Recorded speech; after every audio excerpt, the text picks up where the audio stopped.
Confirmation that UAPs are real came to me in January of 2015 when I was serving as the commander of the Navy Meteorology and Oceanography Command. At the time, my personnel were participating in a pre-deployment naval exercise off the U.S. East Coast. It included the USS Theodore Roosevelt Carrier Strike Group, and this exercise was overseen by the United States Fleet Forces Command, led by a 4-star admiral who at the time was also my superior officer.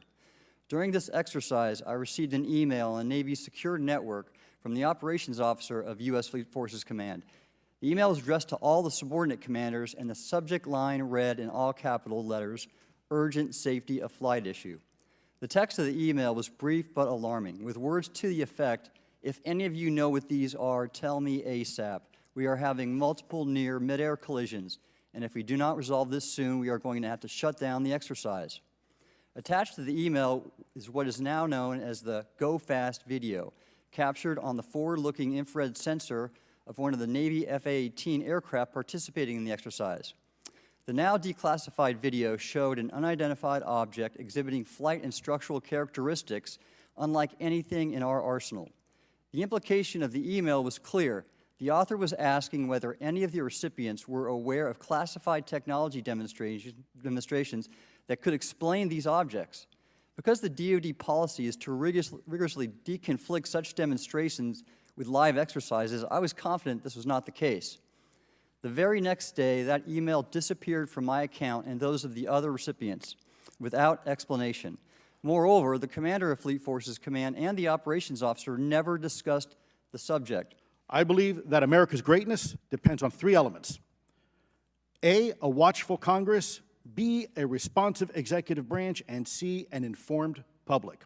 Over the last decade and a half, I learned that certain UAP programs were and are operating without any of these elements. Although much of my government work on the UAP subject still remains classified, excessive secrecy has led to grave misdeeds against loyal civil servants, military personnel, and the public, all to hide the fact that we are not alone in the cosmos. A small cadre within our own government involved in the UAP topic has created a culture of suppression and intimidation that I've personally been victim to, along with many of my former colleagues. This includes unwarranted criminal investigations, harassment, and efforts to destroy one's credibility. Most Americans would be shocked to learn that the Pentagon's very own Public Affairs Office openly employs a professional psychological operations officer as the singular point of contact for any UAP-related inquiries from citizens and the media. This is unacceptable. Many of my former colleagues and I have provided classified testimony to both the Department of Defense and the Intelligence Community Inspector General, and many of us have subsequently been targeted by this cabal with threats to our careers, our security clearances, and even our lives. This is not hyperbole, but a genuine fact, and this is wrong. This is the report that says the executive branch has been managing UAP, NHI issues without congressional knowledge, oversight, or authorization for some time, quite possibly decades.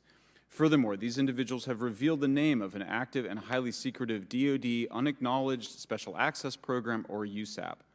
The source of that document told me, that the USAP is a strategic intelligence program that is part of the U.S. military family of long-standing, highly sensitive programs dealing with various aspects of the UAP problem.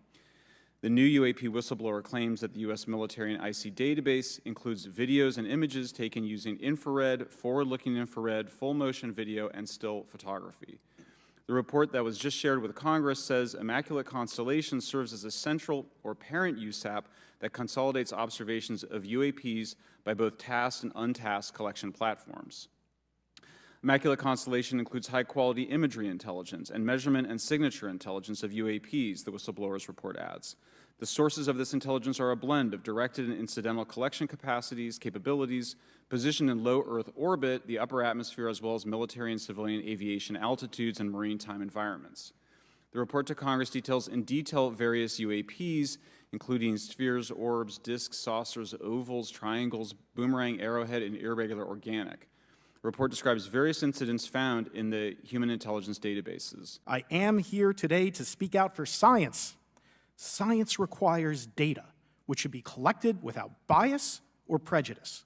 Yet, whenever the topic of UAP arises, those who wish to explore the phenomena are often confronted with resistance and ridicule.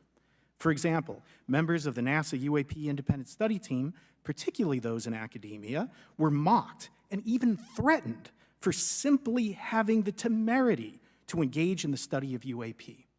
Our best tool for unlocking the mystery of UAP is science, but we cannot conduct a proper inquiry if the stigma is so overwhelming that just daring to be part of a NASA research team elicits such a vitriolic response. Therefore, one of the most important actions that can be taken relative to exposing the truth of UAP is to combat the stigma. And this is where I believe that NASA can be eminently helpful.